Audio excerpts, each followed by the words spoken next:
You see the scarf, you see the jersey, you read that title, and you know exactly what I'm going to talk about. Now, it's been a long time that I haven't made a video. I'm back now, and this video is going to be previewing Juventus against Chelsea in the Champions League Wednesday of this week. And what's there to say about this game? Juventus are facing the current Champions League winners, Chelsea, who in my opinion deserve that trophy. And we're talking about a team who I in my opinion have found finally the right coach. But to put this in perspective, Juventus will be winning this game. No bias. I'm just saying Juventus are the better team.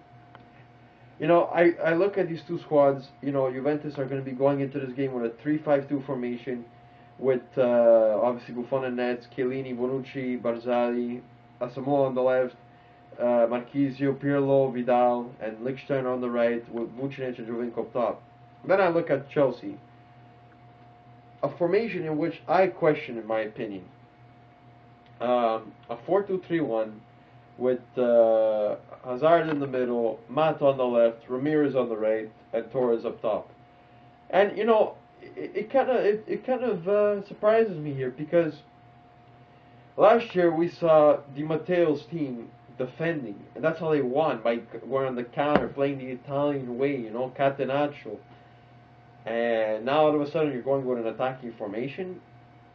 I don't know. I don't understand this. You're going up against a team like Juventus, who have last year had the less goals conceded on them, the best attacking. I don't think they had the most goals. I don't remember the stats quite, to be quite honest. But they did have a great scoring ratio, I believe. But no matter what the case is, Juventus are an attacking team.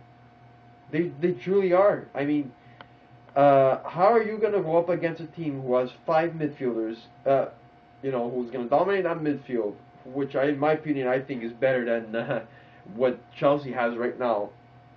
I mean, look, Pirlo, there's no discussion about Pirlo. He's a legend, all right? He's better than any freaking center mid you got over there. Lampard can't even fucking, you know, nobody can touch him. Nobody can touch Pirlo. Then you got Vidal. Alright, Vidal is just a beast. He's just running all over the place. He's going to be tackling, attacking. You got Marchisio covering. You got Asamoah. You got Vucinic. Now let me talk about these two players, Asamoah and Vucinic. Now, for those who didn't see the game, Juventus won 3-1 against Genoa. Okay? But in the first half, we were losing 1-0. With a great goal by Ciro Immobile, by the way, who I hope we get him back soon. Now, we were losing 1-0, and the first half, I have to admit, was the worst half I've ever seen. Put it that way, I've ever seen from Juventus in a long, long time. Okay? We're talking about a team who are on a 42 game winning streak, alright? They just haven't lost. They can't lose. They basically can't lose. So what Carrera does? He decides to put the two players that he decided to rest, Asamoah and Vucinic, on, and they made the difference. Asamoah goes on, he wins the penalty. Done. Vucinic scores the goal.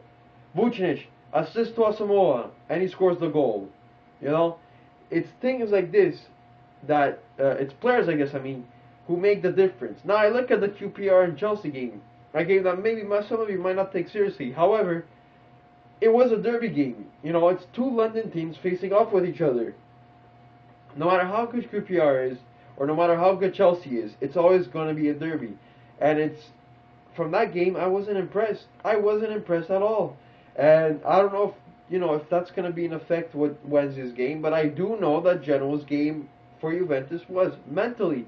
I mean, that's how you win games. Vucinic and Asamoah made the difference. These are players that could make differences. And I'm not denying that Torres or Hazard can't make any differences. Because, I mean, look, we've seen what Torres has done back in against Barcelona in the finals, or semi-finals, whatever it was, sorry. You know, how good he was. We saw how Torres was in Spain. I mean, look, we've known that Torres has been in a job, but Torres is Torres. He's a game winner for you. Now, losing Drogba, I don't know how that's going to affect the team, but I don't think it's going to make any difference. Torres is Torres. But I'm not worried about Torres because Italy played against them, played against Spain twice, and yes, Torres didn't play a lot against Italy. However, he was dangerous always against us. And Bonucci, Chiellini, and Barzagli were the three players who know how he plays. They played against him. They played against him twice. So it shouldn't be a big problem for us, as I guess, knowing that we've already played against Torres, so we should know how to mark him, how to cover him, and how to stop him. It's as simple as that. And for those who don't know, Bonucci is going to be the guy in the center of that three-man defense. So he's going to be the libero. He's going to be the guy who's going to be the one basically covering for Torres mostly. So he's going to have a big task ahead of him, and I do think he can handle it, to be honest. Then I look at Hazard. Now, if you haven't been following me on Twitter, check me out below. I already have 630 followers. And, if you've been following me on Twitter, you might know that I've been ranting about this. Jovinko against Hazard. Now, I can't wait for this. I really can't wait for this because I am fed up with all these Hazard fanboys. Alright, look, I have nothing against Hazard. He's a good player, okay? He's a great player. The problem is he's never impressed me with Lille. He's never impressed me with Belgium. I've seen Lille against Inter, for example, and he's just never shined, alright? In Liga, he pulls out the moves, he does this, he does that. But just because you got moves, my friend, doesn't mean that you're that good of a player, alright? I saw your debut with Chelsea, fine. Good for you. But have you seen what Jovinko's been doing? We're talking about Jovinko, a player who single-handedly made Parma win 7 games in a row. A player playing in a mid-table team in Serie A, a league that's hard to score in. Alright? Scoring 15 goals and getting 11 assists. A small guy, alright, a small striker, support striker, scoring 15 goals and getting 11 assists. We're talking about a player who made Amari score 11 goals after he only had 1 goal in a whole year. Alright? Jovinko, in my opinion, is the better player. And yes, I realize that Hazard is 21 years old. However, that doesn't make the difference for me. It really doesn't. So I can't wait to see Jovinko against Hazard. I can't wait to see Pirlo back in Champions, doing what we gotta do. So I can't wait for it all. So yeah, I think I'm gonna end this video off.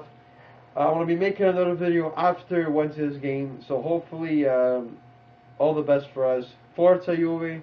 And until next time, guys. Peace.